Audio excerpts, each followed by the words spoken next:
4000 ASI নিয়োগ দেওয়া হবে।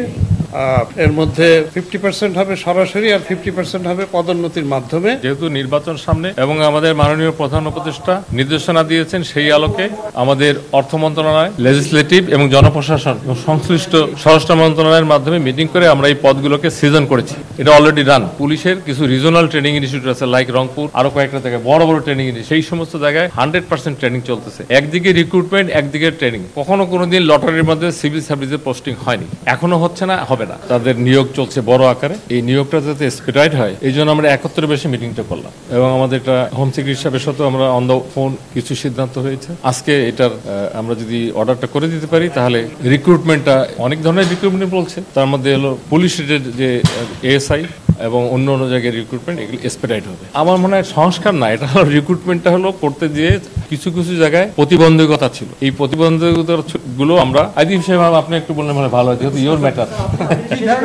আমি বলবো না, এটা শেষ হোক। আপনি আজকে আমরা যে বিষয়টা আগে শুনেছেন বোধহয়, ওইটা 4000 এএসআই নিয়োগ দেওয়া হবে। এর মধ্যে 50% হবে সরাসরি আর 50% হবে পদোন্নতির মাধ্যমে। তো সেই প্রক্রিয়ায় আমরা জনপ্রশাসন মন্ত্রণালয়ে আজকে এসেছিলাম। ওই বিধিটা যেটা তৈরি হচ্ছে, ওইখানে মাইনর কিছু সংশোধনী দরকার ছিল, তো আমরা সেটা করে দিচ্ছেন, যার জন্য আমাদের এই রিক্রুটমেন্টের পথটা একটু সুগম হলো আর কি। অবশ্যই আমরা অ্যাজ আর্লি অ্যাজ পসিবল করে ফেলতে চাই। জি জি জি জি অনেক জি।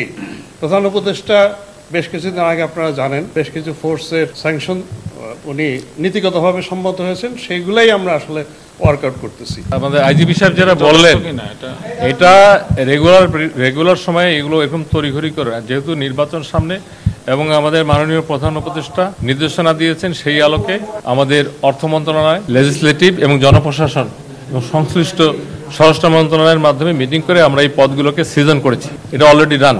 এখন এই পদের রিক্রুটমেন্টের কিছু বিধিমালা প্রচলিত ছিল, দু এক জায়গায় সংশোধন হয়েছে। এখন এই সামনে নির্বাচনের মধ্যে মাঠে প্রথম যে বাহিনীটা থাকে সেটা হলো পুলিশ, আনসার বাহিনীও থাকে। এখন তো আমাদের আনসারের অনেকগুলো শ্রেণী বিভাগ হয়েছে, কমান্ডার আনসার। এখন এই কাজগুলো যাতে এক্সপেডাইট করা যায়, এই জন্য লেখালেখি না করে এক বসাতেই যাতে হয়, সেই কারণে আজকে আমরা বসেছিলাম। পদ্মা সেতু, মেট্রো রেল এবং এলিভেটেড এক্সপ্রেসওয়ে নির্মাণের গর্বিত অংশীদার বসুন্ধরা সিমেন্ট। এটা তো আমরা মনে হয় 4000-এর উপরে। আমরা এটা হলো অফিসার, এটা এএসআই সিপাহীর পদে যখন যেটা দরকার সেইভাবেই তারা পুলিশ বাহিনীর রিকুইজিশন দিচ্ছে এবং তাদের ট্রেনিংয়ের একটা ক্যাপাসিটি আছে। পুলিশ তো শুধু নিয়োগ করলেই হবে না, পুলিশের ট্রেনিং যেমন সারদাতে রাউন্ড দি ক্লক আমাদের অফিসারদের ট্রেনিং হচ্ছে। আর পুলিশের কিছু রিজনাল ট্রেনিং ইনস্টিটিউট আছে, লাইক রংপুর, আরও কয়েকটা জায়গায় বড় বড় ট্রেনিং ইনস্টিটিউট আছে, সেই সমস্ত জায়গায় 100% ট্রেনিং চলতেছে। একদিকে রিক্রুটমেন্ট, একদিকে ট্রেনিং। আপনারা জানেন পুলিশের সিপাহী এবং আরেকটু উপরের লেভেল পর্যন্ত এসপি সাহেবরাই রিক্রুট করে, প্রতি ডিস্ট্রিক্টে এটা গোয়িং অন চলতেছে। তাই এখানে এই পদগুলো যাতে ইফেক্টিভ, আমাদের যে শিডিউল ঘোষণা হওয়ার আগেই যাতে আমাদের এই বাহিনী প্রস্তুত হতে পারে, সেই কাজটাকে এক্সপেডিট করলাম। শুধু কি এএসআই হচ্ছে স্যার, মানে এসআই বা অন্যান্য পজিশনে হচ্ছে না? লটারির প্রসঙ্গটা দেখেন আসতেছে না। স্যার এসআই নিয়োগ হবে স্যার, নাকি শুধু এএসআই?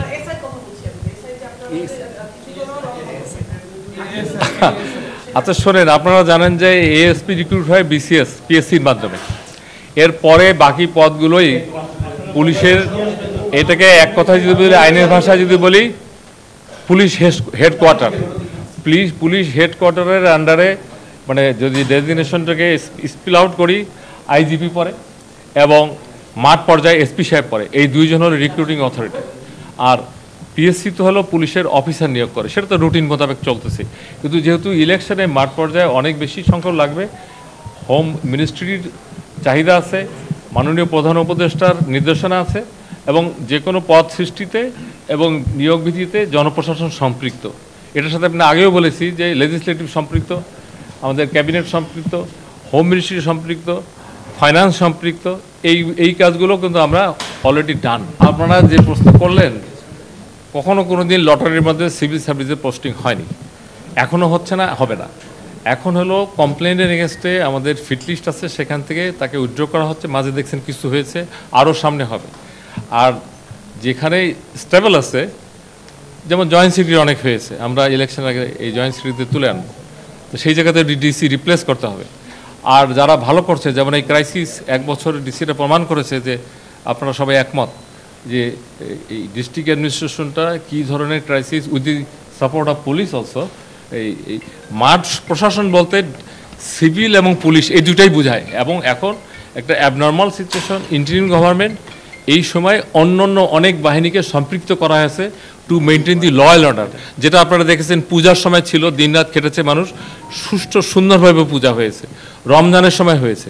ঠিক একইভাবে আমরা আশাবাদী যে ইলেকশনের সময় যে প্রস্তুতিগুলো নেওয়া হচ্ছে, আপনারা জানেন হোমওয়ার্ক ভালো থাকলে সেখানে যে দিনটাকে কেন্দ্র করে কাজটা করা হচ্ছে সেই দিনটা ভালো হবে।